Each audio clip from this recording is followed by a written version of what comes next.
'Twas a fortnight before Christmas, a dark winter's night. Across the whole railway, not a movement in sight. But I'm afraid to say, this wouldn't be the case for long. Hello? Who's there? What do you want about, Toad? I thought I heard someone moving over by the package vans. I didn't hear anything. I'm sure I heard something. It's probably just the station master's cat. You know that thing likes exploring. I suppose so, Toad replied, but he still had his doubts.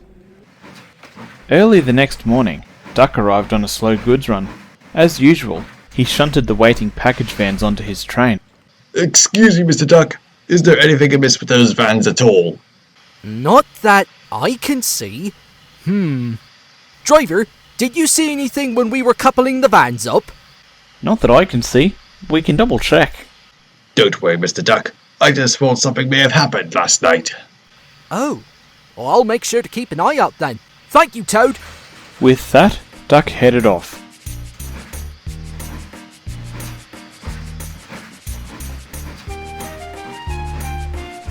As he headed along the branch line, Duck couldn't help feeling a little worried. It wasn't like Toad to imagine things. In fact, the Great Western brake van was usually quite reliable.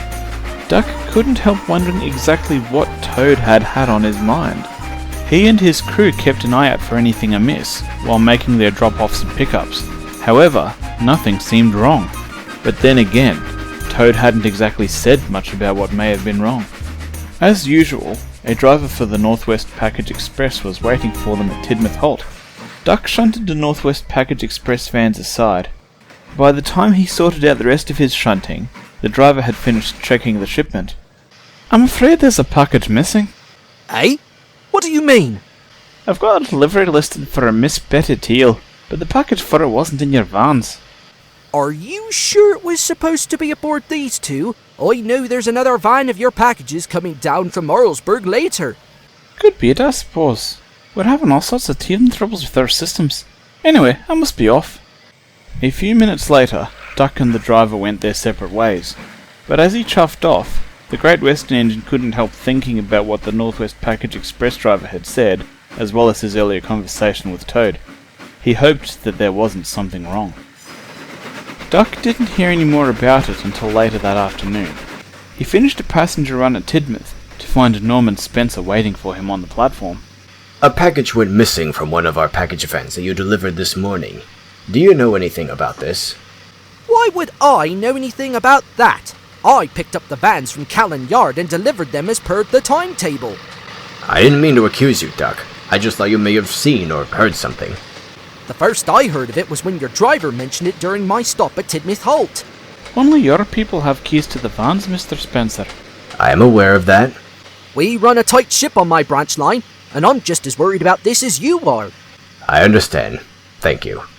Spencer turned to leave, then stopped as Duck spoke again. Mr. Spencer, excuse me. I've just thought of something. You may want to talk to Toad. Toad? You mean Oliver's brake van? Douglas's brake van. Oliver's a passenger engine. Anyway, Toad said something about a disturbance in Callan Yard last night, when I picked up your vans this morning. I see. Where can I find Toad? I'm afraid you won't be able to speak to him today, Mr. Spencer. He and the Scots are working on the main line, as they won't be back before nightfall. I see. Thank you, Duck. With that, Duck and Spencer went their separate ways. As Duck went to be turned, he hoped that this missing package business would just turn out to be some sort of mistake. Events would soon prove otherwise. Later that night, Fred was picking up some package vans at Lakeside. What was that? Driver, I think something just fell off one of those vans. I heard it too. Give me a minute. Fred's driver carefully checked the vans, stopping at the last one. The padlock's fallen off this last one, Fred. Fallen off? Those things aren't supposed to fall off. Well, it is a Northwest Package Express van. Their driver may just have forgotten to lock it. You'd better do it up, driver. We've got to get going. Fred's driver did so. Then the little diesel moved off. After collecting his brake van, Fred headed down the line. As he did so, he couldn't help feeling a little puzzled. He'd never found a van to be unlocked on pickup before. At the next station, he had to stop for a red signal. You look puzzled, Fred. Is something on your mind? Skarloey said as he arrived. It's probably nothing. Fred replied, and he explained what had happened with the padlock. By the time he'd finished, Skarloey was looking worried. There was a similar incident on Duck's branch line. I heard about it earlier. How do you mean a similar incident? From the way Donald told it, there was a disturbance at Callan last night. Then the Northwest Package Express drivers found one of their packages missing this morning. Do you think we should report this to the police? Indeed, or to the station master at least. This could be a question of a theft. Good point. Driver, could you sort this out? Fred's driver did so, then returned. The station masters emailed the Flynn controller. Good. The next morning, Fred was helping some workmen. Snow and ice overnight had damaged a set of points, and they needed to be repaired. Good morning. You must be Fred. Fred and the workmen looked over. One of the passengers who'd just arrived was standing on the other side of the tracks. You'll have to stay there, sir. This is a work site. I understand. I just want to ask Fred some questions. What would those be? My name is Norman Spencer. I've heard of you. You hear about that padlock last night? Must be pretty important if you come all the way up here. Indeed. I want you to tell me exactly what happened when you picked up those vans last night. Fred did so, trying to give as much information as possible. By the time he'd finished, Spencer was looking worried. That will be all, Fred. Thank you. I'm glad I could help. With that, Spencer boarded Duncan's train. He was deep in thought. He'd heard what he needed. Earlier that morning, Toad had told him a story that was virtually identical. This didn't bode well. On both occasions, his drivers had been certain that they'd locked the railway vans once they were loaded, but on the other hand, only his drivers had the keys to the padlocks used to secure the shipments. Something was not adding up, but Spencer wasn't quite sure where to start looking. Hopefully, there wouldn't be any more thefts. Several hours later, Boko was bringing a goods train into Wellsworth. It had been a mostly uneventful run, but an incident at Sudbury had got him thinking. He glanced over as a train arrived with trucks from the Little Western. Good morning, Douglas and Toad. You're just who I wanted to see. Are we now? What can we do for you, Boko? I had to deliver some packages to a Northwest Package Express driver at Sudbury. He told me that one of them was missing, according to the list on his tablet thingy. I believe you had something similar happen on your branch recently? Aye, on one of Duck's trains. He was quite upset about it too. Oh, that doesn't surprise me. I understand there was also a disturbance in one of your yards the night before? That's right, Mr. Belko. I heard something moving about in the yard at Cannon. Did you see anything out of place? Anything unusual? That's what Mr. Spencer said. I did recall seeing a blue van parked in the package vans just on the other side of the fence. How is that unusual? I hadn't seen it before, Mr. Douglas, and there was no road where it was parked. You don't say. What sort of van was it? I think it was the same type as those vans the Northwest Package Express drivers use. I think I did see a van like that near Brendam Harbour when I picked up this van. Thank you, Toad. I'll tell Edward, Bill, and Ben to look out for it. With that, Boko moved off. Neither he nor Douglas had noticed Norman Spencer standing nearby. The Northwest Package Director had come to ask Boko about a missing parcel, but that wasn't required now. He'd heard all he needed. Boko and Douglas told the other engines about the blue van, in the hope that vigilance would prevent further thefts. But unfortunately, over the next few days, parcels continued to go missing from the package vans. It didn't happen on every shipment, nor on every line, but when it did, it was usually something valuable.